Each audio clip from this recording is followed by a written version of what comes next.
Lève-toi, bien-aimé, sors, affronte et conquiers.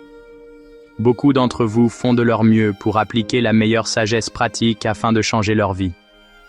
Pourtant, ce qui semble fonctionner facilement pour beaucoup ne fonctionne pas du tout pour vous, ou à peine perceptible.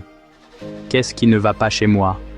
Je comprends clairement et j'applique avec diligence, sans aucune satisfaction. Vous êtes enclin à mal vous juger ou même à vous rebeller contre Dieu et sa loi de vie. C'est exactement ce que l'ennemi veut. Comment vous séparer de votre vie éternelle? En tant que leader spirituel, vous devez avertir vos frères chrétiens de ce piège et leur montrer la sortie du labyrinthe, du mieux que vous pouvez. Voici la première pièce manquante du puzzle que la plupart des leaders et mentors ne vous révèlent pas d'emblée. Est-ce juste pour éviter de mentionner quoi que ce soit de négatif, même si c'est le prérequis à votre heureuse expérience en suivant leurs pas? Est-ce pour maximiser leur audience? Parfois, c'est leur propre ignorance des subtilités spirituelles. Ainsi, je dois vous dire tout de suite que le processus d'autodélivrance précède le décollage sur le chemin du succès et de l'épanouissement. De simples étapes d'autodélivrance sont nécessaires avant de poursuivre la vie de vos rêves, votre appel et la mission que Dieu a sur votre vie. Purgez le négatif en premier. En tant que vrais croyants, nous savons tous que nous avons reçu toutes les bénédictions en Christ Jésus et que notre seul devoir est de nous approprier et d'utiliser tous ses pouvoirs et ses dons pour notre progrès dans la vie pour le bien de tous. Cependant, certains travaillent dur et encore plus dur pour y arriver, mais sont totalement bloqués. Plus ils se battent, plus ils sont frustrés. Pourquoi? Il y a des raisons spirituelles à décoder. Ainsi, ne vous accusez pas et ne projetez pas de conclusions négatives sur Dieu. N'est-ce pas un piège maléfique de Satan pour vous séparer encore plus de vos bénédictions légitimes? Remarquez que votre ego et votre mémoire sont remplis des schémas de pensée et de croyances négatives de vos parents. Le plus dangereux est quand ils parlent contre vous, même à tort ou sarcastiquement.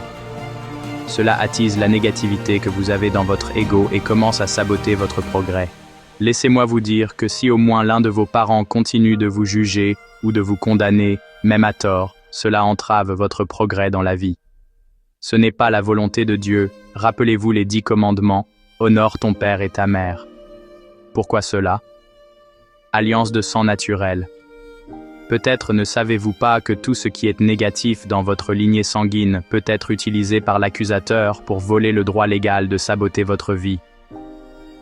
Comme vous le savez, le pouvoir de vie et de mort est dans la langue, et Satan regarde vos parents parler négativement contre vous. Il le saisit avec empressement pour l'amplifier et en faire une malédiction contre votre vie. Son but est de vous décourager et de vous faire vous rebeller contre Dieu, et même de perdre la foi. Voici la solution. Faites de votre mieux pour faire la paix avec vos parents, et expliquez-leur ce jeu stupide de l'ennemi pour arrêter ce ravage dans votre vie.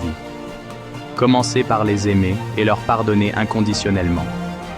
Supposez simplement que même un parent incroyant ne souhaite pas nécessairement votre échec. Soyez sage d'utiliser vos parents comme soutien ou coéquipier. Ils veulent certainement que leur équipe soit meilleure et réussisse dans la vie. Dites-leur simplement, il s'agit de votre héritage, cher. Même un parent absent ou inconnu peut être atteint en priant pour lui et en parlant à son âme par le Saint-Esprit. Vous pouvez certainement neutraliser ces malédictions et le karma négatif qui affecte votre vie. Oui, cela fonctionne même mieux à distance. Croyez-moi. Le pardon est la première clé du bonheur. La gratitude est la seconde. Quel est le fondement théologique de cette explication? Même si nous sommes entièrement rachetés et bénis par la foi dans les œuvres de la croix, nous avons toujours le pouvoir dangereux de la langue de nous juger et de nous maudire inconsciemment les uns les autres. Bien que involontairement.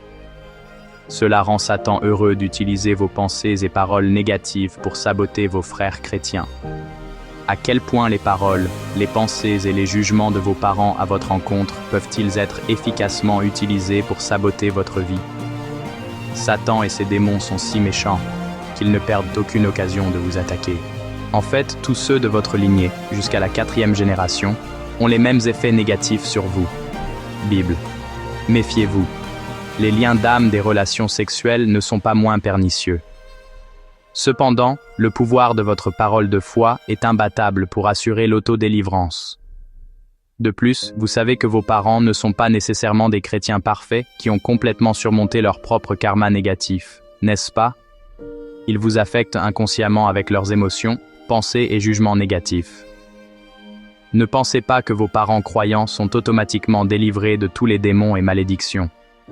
Non, et vous non plus, bien-aimés. Et s'ils sont victimes de magie noire et de malédictions contre leur propre vie, c'est pire. Tout cela est inconsciemment et involontairement transféré pour saboter votre vie. C'est pourquoi vous devez absolument faire la paix et retourner à l'amour, du mieux que vous pouvez avec vos parents. Le pardon est la clé du bonheur. C'est le seul moyen de reconstruire une position positive et une meilleure chance pour tout le monde. Je peux vous dire que, même si votre parent n'est pas sauvé et n'a aucun désir de venir à Jésus, vous devez faire preuve de pardon inconditionnel et prier pour le salut de l'âme afin de saisir une dernière chance d'entendre l'appel de Dieu le Père. La seule exception à la règle est si ce parent haïssait Jésus. Vous ne lui devez pas l'amour, seulement le pardon. C'est la clé principale pour la liberté de toutes les difficultés et les revers.